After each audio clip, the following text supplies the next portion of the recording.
Hi friends, வணக்கம். இந்த சேனலில் இன்னையிலிருந்து நிறைய கதைகளை போடலாம் அப்படின்னுட்டு ஒரு ஐடியா வந்திருக்கு.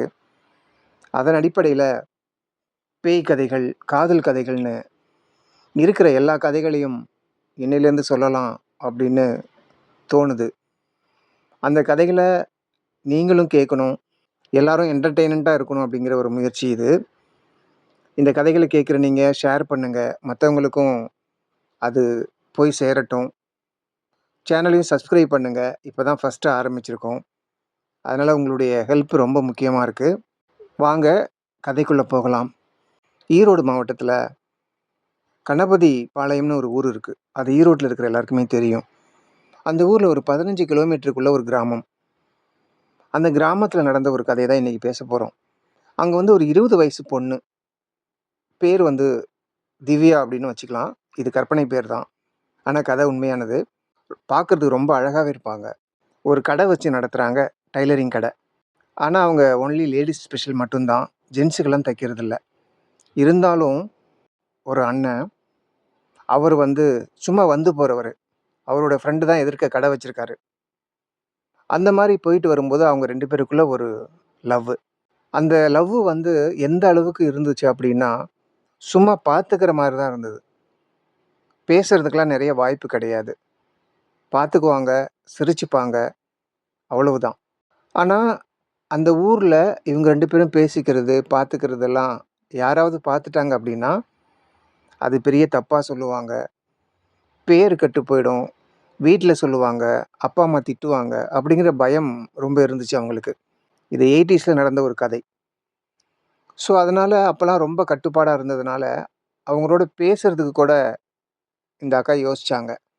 அப்படியே நாட்கள் போய்க்கிட்டே இருந்தது.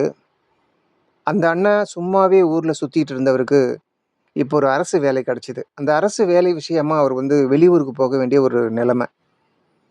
அதனால அவர் என்ன பண்ணிட்டாரு, வேலைக்கு போயிட்டாரு. வேலைக்கு போனதுக்கப்புறம் ஊருக்கு வர்றதில்ல. 6 மாசத்துக்கு அப்புறம் லீவ்ல வருவாரு. வந்தாருன்னா ஒரு 1 வீக் தங்குவாரு. அப்போ ஊர்ல ஃப்ரெண்ட்ஸுங்க, சொந்தக்காரங்கலாம் சந்திச்சு பேசிட்டு, கொஞ்சம் ரிலாக்ஸா இருந்துட்டு திரும்பவும் அவர் ஊருக்கு கிளம்பிடுவாரு. அந்த 1 வாரத்துல இவங்க பேசுறது, பார்க்கறதுங்கிறது கொஞ்சம் கஷ்டம்தான். இருந்தாலும் அவரு மேல இந்த அக்காவுக்கு ஒரு பிடிப்பு. அவங்கள வந்து ரொம்பவே நேசிச்சாருங்க இந்த அக்கா. அப்படி இவங்களுடைய காதல் அப்படிங்கிறது ரொம்ப பெரிய ஒரு விஷயமா 2 பேருக்குமே இருந்தது. இந்த அக்காவையும் அவரால மறக்க முடியல. அவரு வந்து தெரியாத்தனமா லெட்டர்லாம் போட்டிருக்காரு இந்த அக்காவுக்கு. அவங்க கடைக்கு லெட்டர் போடுவாரு. இவங்களும் அந்த லெட்டருக்கெல்லாம் பதில் போடுவாங்க. ஃபோனுங்கிறது அப்ப ரொம்ப கம்மி. அப்படி அவர் ஃபோன் பண்ணணும் அப்படின்னா, ஆப்போசிட்ல இருக்கிற அவருடைய ஃப்ரெண்டு கடைக்கு தான் ஃபோன் பண்ணணும். அங்க போயி பேசுறதுக்கு இவங்களுக்கு தயக்கம். இல்ல அப்படி பேசுறதுனால அந்த விஷயம் ஊருக்குள்ள தெரிஞ்சு, யாராவது ஏதாவது சொல்லிடுவாங்க அப்படிங்கிற பயத்துல, அவங்க அந்த ஃபோன கூட எடுத்து பேச மாட்டாங்க. அப்படிலாம் ஃபோன் பண்ணாதீங்க அப்படின்னு அவங்க லெட்டர்ல சொல்லிட்டாங்க. அதனால அவரு ஃபோனும் பண்ண மாட்டாரு. ஒன்லி கடிதங்கள் மட்டும் தான். ஸோ இப்படியே அவங்க காதல் வளர்ந்தது. இப்படியே அவங்க காதல் வளர்ந்தது யாருக்குமே தெரியாது. வேலைக்கு போன அவரு, சில நாட்கள் இவங்கள சந்திக்கிறதுக்காக கோயம்புத்தூருக்கு வருவாரு. கோயம்புத்தூர் வந்து, அங்க ஒரு லாட்ஜில ரூம் எடுத்து தங்குவாரு. அந்த 1 நாள், 2 நாள். யாருக்குமே தெரியாது. அவரு அங்க வர்றதும், அங்க தங்குறதும். இந்த அக்காவுக்கு மட்டும் தான் தெரியும். இவங்க என்ன பண்ணுவாங்க அப்படின்னா, அந்த நாள் கடைய பூட்டிட்டு, லீவ் போட்டுட்டு கோயம்புத்தூர் போயிடுவாங்க. கோயம்புத்தூர் போயிட்டு அவங்க 2 பேருமே ஜாலியா சினிமா பார்ப்பாங்க, ஹோட்டல்ல சாப்பிடுவாங்க. இப்படியே அவங்களுடைய அந்த காதல வளர்த்தாங்க. இப்படி வளர்த்துக்கிட்டே இருக்கும்போது, ஒரு நாள் இந்த விஷயம் அவங்க வீட்டுக்கு தெரிய வருது. யார் வீட்டுக்கு? அந்த அக்காவோட வீட்டுக்கு. ஆனா, அந்த அக்கா அதையெல்லாம் சொல்லி சமாளிச்சுட்டாங்க. "இல்ல, அப்படியெல்லாம் ஒண்ணும் இல்ல. சும்மா தான் நான் பேசினேன்." அப்படிங்கிற மாதிரி. இவங்களும் வீட்ல இருக்கிறவங்களும் கண்டுக்காம அப்படியே விட்டுட்டாங்க. திரும்பவும் ஒரு நாள் கோயம்புத்தூருக்கு அந்த அண்ணன் வந்தாரு. அங்க ஒரு ரூம போட்டாரு. 2 பேரும் சந்திச்சாங்க. உள்ளத்து அளவுல மட்டுமே இல்ல, உடல் அளவிலும் 2 பேருமே ஷேர் பண்ணிக்கிட்டாங்க. ஸோ, அதுல எந்த விதமான மாற்று கருத்தும் இல்ல. 2 பேருமே அவ்வளவு அந்யோன்யமா பழகிட்டாங்க. இப்போ ஒவ்வொரு முறை சந்திக்கும்போதும் லெட்டர் எழுதும் இந்த அக்கா கேட்டாங்க, "நம்ம 2 பேரும் கல்யாணம் பண்ணிக்கலாம். கல்யாணம் பண்ணிக்கணும் இல்லையா? நம்ம 2 பேரும் நெருங்கி பழகிட்டோம். கல்யாணம் பண்ணிக்கணுமே அப்படின்னு சொல்லும்போது, அவர் சொன்னாரு, "இல்ல நான் இப்ப தான் கவர்மெண்ட் வேலைக்காக ரூ. 2,00,000 பணம் கடன் வாங்கி வேலைக்கு சேர்ந்திருக்கேன். நான் கடனை அடைக்கிற வரைக்கும் கல்யாணம் பண்ணிக்க முடியாது. அதே மாரி வீடு கட்டணும், தங்கச்சிக்கு கல்யாணம் பண்ணணும்." அப்படிங்கிற அந்த பழைய கதைகள அவரு சொல்ல வந்தாரு. "கொஞ்சம் டைம் ஆகும்." அப்படின்னு அவரு சொன்னாரு. இந்த காரணங்களுக்காக. உடனே இந்த அக்கா சொன்னாங்க, "இல்ல காத்திருக்க முடியாது." அப்படின்னு சொல்லும்போது அவர் சொன்னாரு, "ஏன் அப்படி என்ன அவசரம்? வீட்ல சொல்லி பொறுமையா இருக்க வைக்க வேண்டியதானே?" அப்படின்னு சொல்லும்போது, "இல்ல, இல்ல.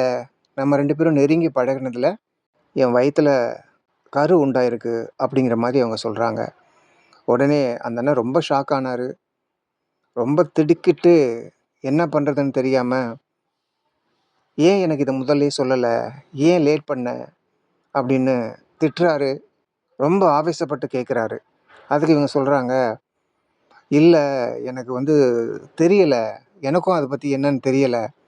அப்பலாம் அந்த அவேர்னஸ் கிடையாது இல்லையா? ஸோ, அதனால அவங்களுக்கும் என்னன்னு தெரியல. கடைசில தான் அப்படி இப்படின்னு சொல்லி இந்த ஃப்ரெண்ட்ஸுங்க மத்தவங்கட்டலாம் கேட்கும்போது, அவங்க ஏதோ சொல்லும்போது பயந்துட்டு அவங்க சொல்லியிருக்காங்க. சரி அதனால ஒண்ணும் இல்ல. நம்ம அபார்ஷன் பண்ணிக்கலாம். நான் அடுத்த வாரம் வரேன். ஹாஸ்பிட்டலுக்கு போலாம் அப்படிங்கிற மாரி அவரு சொன்னாரு. அதே மாரி அவரு அடுத்த வாரம் வந்தாரு. இந்த அக்காவும் போனாங்க. கூட்டிக்கிட்டு கோயம்புத்தூர்ல இருக்கிற ஒரு மருத்துவமனைக்கு போனாங்க. அங்க போய் செக் பண்ணும்போது, இது வந்து டாக்டர் சொன்னாங்க, "இத கலைக்க முடியாது. இந்த கரு வளர்ந்து தான் ஆகணும். ஏன்னா டைம் ஆயிடுச்சு.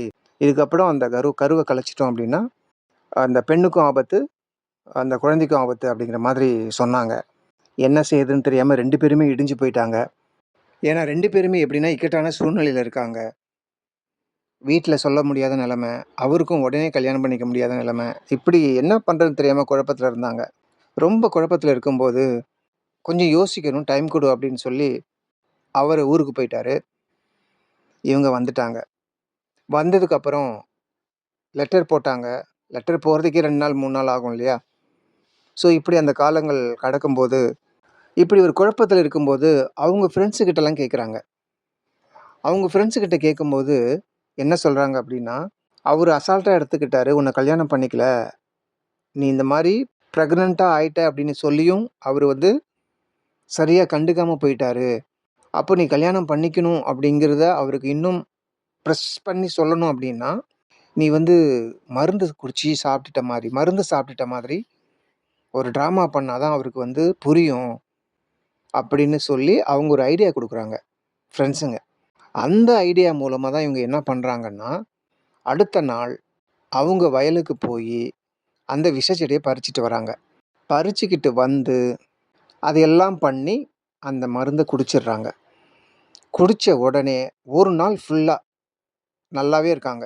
சாயங்காலம் அவங்க அப்பாவும், அம்மாவும் வயல்லேருந்து வராங்க. வரும்போது இவங்களுக்கு கண்ணெல்லாம் அப்படியே சுத்துது. உடம்பெல்லாம் மஞ்ச நிறமா ஆயிடுச்சு. கண்ணெல்லாம் மஞ்சள் பூத்துருச்சு. மயக்கமா அப்படியே இருக்காங்க. அப்பா, அம்மாவுக்கு இவங்களுடைய அந்த மாற்றம் தெரியுது. "என்னாச்சு? என்னாச்சு?" அப்படின்னு கேட்கும்போது, அந்த லாஸ்ட் மினிட்ஸ்லாம் சொல்றாங்க இந்த மாதிரி, "நான் விஷம் குடிச்சுட்டேன்." அப்படின்னு. இப்போ அவங்க அடிச்சு புடிச்சுக்கிட்டு பக்கத்துல இருக்கிற ஹாஸ்பிட்டலுக்கு கூட்டிட்டு போறாங்க.